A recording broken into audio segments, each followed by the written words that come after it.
Hello. And welcome. Today I will tell you my way of learning English. My name is Daniel. I'm from a small town in Poland. For many years, I worked in a local store. I talked to the same people every day. I liked my job, but I wanted more. I wanted to know the world. I wanted to speak to people from other countries. I wanted to travel, but I had one big problem. I didn't speak English. One evening, I was sitting at home. I felt bored. I took my phone and started looking at apps. I found an app called HelloTalk. It said I could talk to people from around the world. I downloaded it. I was nervous, but I created a profile. I wrote, "Hello, I want to learn English. I am a beginner." That night, I got a message. It was from a girl named Aya. She lived in Japan. Her message was short, "Hello. Nice to meet you." I didn't know what to say. I used Google Translate and wrote back, "Nice to meet you too." It was a small start. But it changed my life. Aya was very kind. We talked every day. She helped me with English. She wrote slowly and used easy words. I helped her with Polish. After 2 weeks, I started to write without using the translator. I made mistakes, but Aya said, "Don't worry. Just keep going." Soon, I wanted to talk, not just write. So we tried a voice call. I was scared. My hands were shaking.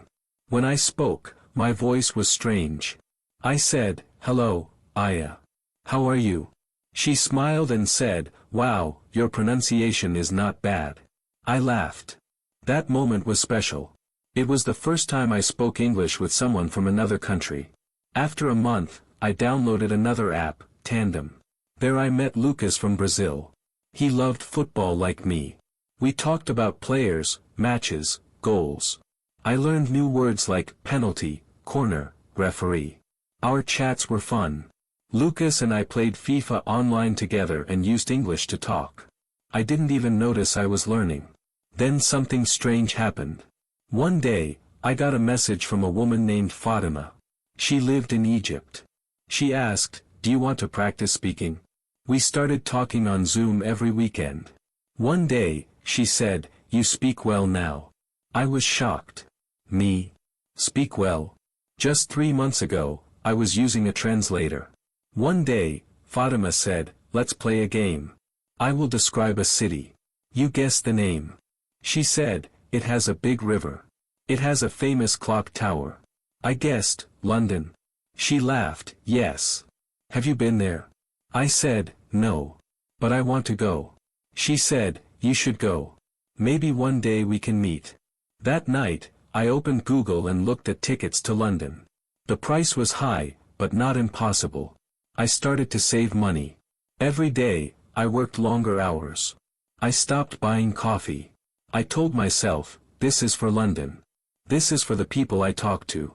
6 months after my first chat with Aya, I took a flight to London. It was my first time on a plane. I was excited. And scared. I looked at the clouds and smiled. I am doing this because I learned English. When I arrived, I met a man at the airport. He was lost. He asked, "Excuse me, do you know where the train station is?" I answered without thinking, "Yes, it's down the stairs, to the left." He said, "Thank you." That was a big moment for me. I helped someone in English. In London, I met Aya. She came from Japan for 1 week. We visited the British Museum, the London Eye, and a bookstore where they had books in many languages. We didn't need a translator. We talked like old friends. Later that week, I met Lucas and his cousin. They were visiting Europe too. We all went to a football match. We shouted, we laughed, we sang. All in English. At night, we sat by the river. I looked at the lights, the people, the city. I thought about my small town, about my first message to Aya, about my fear. I thought, if I didn't try to learn English, I would not be here. That trip changed everything. I saw the power of one decision. I also saw that making friends in English is not just about the words. It's about being brave. It's about trying. Even if you make mistakes. I went home with new energy. I kept using the apps. I joined language groups on Facebook. I even made a small YouTube channel where I talked about my English journey. That's how it all started, with a message, "Hello. Nice to meet you." Back home, things were different. I didn't feel like the same person. I walked through the town where I grew up, but now I heard English words in my head. I started thinking in English, even when I was alone. When I passed the bakery, I didn't just see "Schleb." I thought, bread. I smiled. English was part of me now. I started helping others. I joined an English learning group online. People from Turkey, Vietnam, Spain, and Nigeria posted their questions. I didn't have all the answers, but I answered what I could. One woman from Ukraine messaged me, "Thank you for your help. Your English is easy to understand." That felt good. I was not a student anymore, I was helping others. I met a boy named Ahmed. He was from Sudan and lived in a refugee camp. He wanted to learn English, but he didn't have a good phone. We spoke once a week by voice. His English was poor, but his heart was strong. He said, "One day, I want to be a doctor." I said, "One day, you will." Sometimes we just laughed. Sometimes we spoke in very short sentences. "What did you eat today?" "Rice and beans." "How was school?" "Good." And that was enough. Friendship does not need perfect grammar. One evening, I got an idea. I wanted to make a club, an English club, but online. I talked to Lucas, Aya, Fatima, and Ahmed. They all said yes. Every Sunday, we met on Zoom. We chose topics to talk about: food, family, travel, dreams. Every person had a turn. We made rules: speak slowly, no judging, always encourage. One Sunday, Fatima said, "Today, let's talk about fear. What are you afraid of?" It was a deep question. Aya said she was afraid of speaking in public. Lucas said he was afraid of failure. Ahmed said, "I am afraid that war will come again." We were all quiet. Then it was my turn. I said, I was afraid of being alone. That no one outside my town would understand me. But now, look, I have friends in 4 countries. We all smiled. That Zoom call was more than English. It was real. It was friendship. Over the months, our club grew. People invited their friends. We made a WhatsApp group. I met Diego from Mexico, who loved to sing in English. He taught us songs every Friday. Then there was Rina from Indonesia. She always asked questions. Why do we say, "Go home," but "go to school"? We laughed, but we also learned a lot from her. One day, a new member joined. Her name was Chloe, and she was from Canada. She was a native speaker. She said, "I just want to help people speak with confidence." That was a gift. She came to every meeting, corrected gently, and laughed with us, not at us. Chloe taught us a new game. Word challenge, she called it. One person said a word, and the next person had to say a word that started with the last letter. Like, train, night, time, elephant. It was fun. We played for hours. We learned without stress. We made mistakes, but no one cared. We just enjoyed the journey. That's when I understood something. Learning English is not just about speaking correctly. It's about connection. I started to write again. I posted short stories in English. I told the story of my first call with Aya. I wrote about the football match in London. People left comments. "Wow, this inspires me. I want to start too. Your English is clear and simple." That gave me confidence. I sent one story to an English learning blog. They published it. My name was on the website. Daniel from Poland. English learner. Writer. I showed it to my parents. My mother cried. My father said, "I never thought English would take you so far." Then came the day that changed everything again. I got an email. It was from a man named Peter. He was from a school in Germany. He wrote, "We read your story in our English class. The students want to speak with you. Would you join our class on Zoom?" I was nervous, but I said yes. The day came. I put on my best shirt. I opened Zoom. There were 20 students on the screen. All looking at me. One girl said, "Hello, Daniel. We read your story. It gave us hope." They asked me questions. "How did you start?" What apps did you use? Did you ever want to quit? I answered each one. I told them, yes, I wanted to quit many times. But I didn't. Because I knew something special was waiting if I just kept going. At the end of the class, the teacher said, "Thank you for showing my students that English is not just a school subject. It is a way to connect to the world." I logged off. I sat in silence.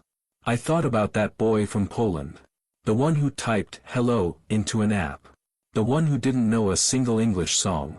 That boy was me. But not anymore. After the Istanbul trip, life felt different. I was back in my small town in Poland, but something inside me had changed. I was still the same Daniel.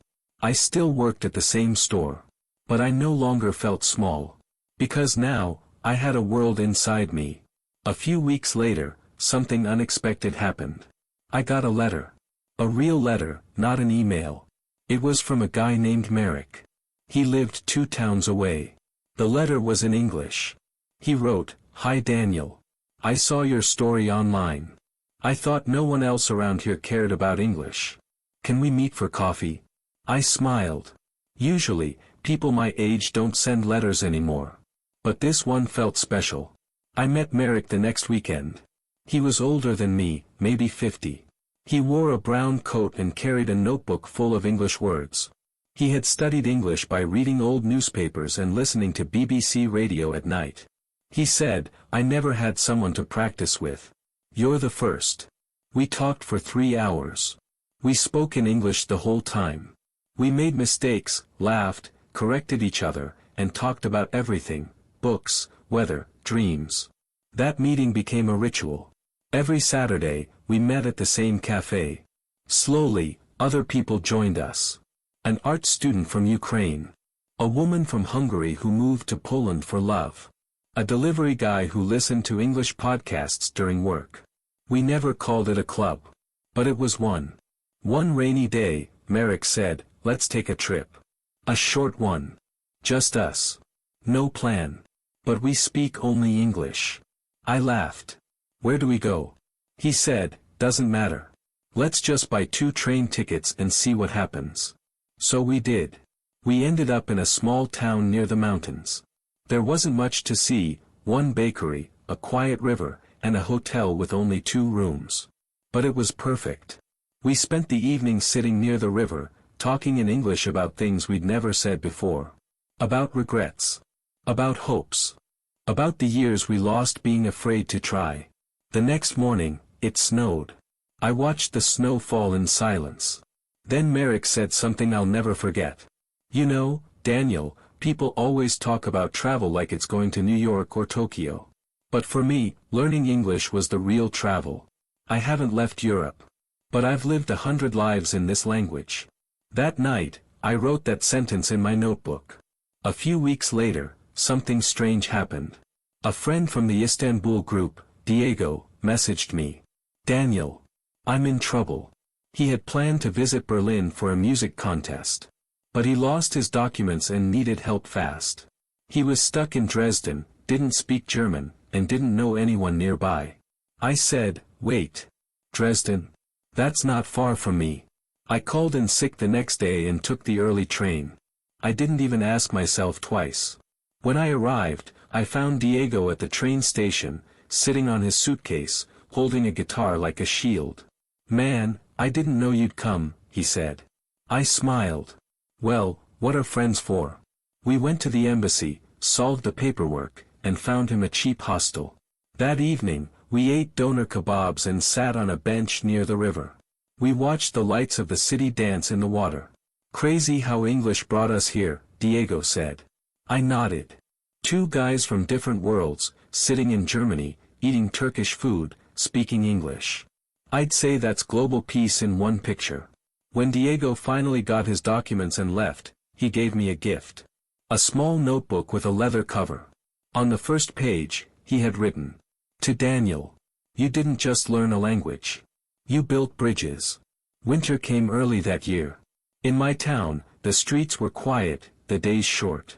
But inside, I felt more alive than ever. Every evening after work, I lit a candle, opened Diego's notebook, and wrote. Not lessons. Not grammar rules. Just stories. Real moments. I wrote about the first time I ordered coffee in London without fear. About Ahmed's message from Sudan after his school reopened. About the night Merrick and I watched snow fall in silence. One cold Sunday, I got a message from Aya. Daniel. I'm coming to Krakow for New Year's. I couldn't believe it. She was visiting Europe again with her sister. She asked if we could meet. I said, of course. I'll take the train. When we met, we didn't talk much at first. Just smiled. Hugged. Sometimes silence says more than words. We walked through the old streets of Krakow. It was snowing lightly. Aya looked up and said, you know, Daniel, a few years ago I was afraid to speak even one English sentence. And now, we're here. Together. Because we both tried. We visited Wawel Castle, ate pierogi, drank warm tea. She showed me photos of her new cat and laughed about how her sister always corrected her pronunciation. That evening, fireworks lit the sky. People counted down in many languages, Polish, German, Russian, English. At midnight, I looked around. Faces from everywhere. Strangers hugging, dancing, singing. Aya turned to me and asked, if someone told you 5 years ago that this would be your life, what would you say? I laughed. I'd say they're dreaming. But it wasn't a dream. It was all real. When I came home, I felt something new. It wasn't just happiness. It was peace. A quiet kind. The kind you feel when you know you did something hard, and you didn't give up. In February, I took a short trip to the coast. Just me and a backpack. I stayed in a small town by the sea, in a wooden house with no TV, no internet. Just wind, waves, and books. I brought a novel in English. Not a simple one. A real book. I read it slowly, like eating something rich. Sometimes I didn't understand everything. But I kept going. At night, I wrote in Diego's notebook. I remembered something my teacher once said, language is not the goal. It's the road. That week, I understood what she meant. Because English was not just a skill anymore. It was a window. A bridge. A boat. It brought me to places I never expected. Not just cities, but people. Lives. Laughs. Fears. Fireworks. One morning, I stood at the edge of the sea. The sky was gray, but the air smelled of salt and wind. I looked at the horizon. Somewhere out there were my friends, Aya in Tokyo, Lucas in Sao Paulo, Ahmed in Khartoum, Rina in Jakarta, Chloe in Toronto. Different time zones. Different lives. But still connected. Through one language. Through one decision to try. I picked up a shell from the sand. Put it in my pocket. A small reminder that sometimes, the world gives you something beautiful when you stop being afraid. A month later, I received a postcard. A real one. It had a picture of a lighthouse on it and a short message. Still speaking. Still learning. Still grateful. Chloe. I smiled. Then I opened my phone and typed a message in our old English club group. Who wants to meet again this summer? In 5 minutes, I got 10 replies. Yes. Absolutely. I already bought sunscreen. So maybe there will be another trip. Another train. Another dinner by the sea. Another laugh over strange pronunciation. And that's enough for me. Not to master the language. Not to be perfect. But to keep walking. One step. One sentence. One hello at a time.